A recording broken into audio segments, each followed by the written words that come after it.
The first was in 1820.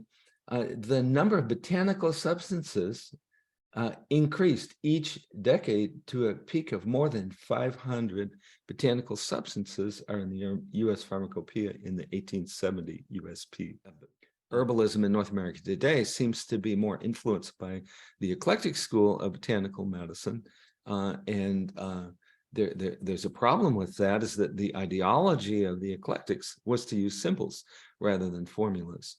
Today, most herbalists, almost all herbalists today, use formulas, and they're not learning those formulas from the eclectic school. Neutralizing cordial itself is, Michael Moore talks about it. He said, good for diarrhea or constipation, right?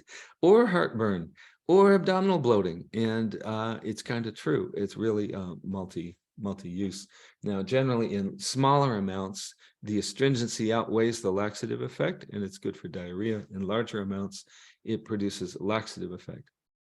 Unlike herbs like senna, which creates a laxative effect, but then leaves all the tissues flaccid, right?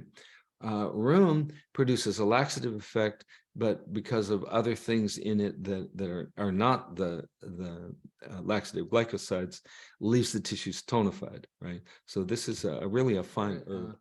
One of the reasons, why would I make a spirit when I could make a tincture? Well, I could make a spirit. How long will it take? Here, just about this long.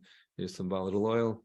Here's some alcohol. Shake it up. Okay, I've got my spirit. Right, so you can make them very quickly.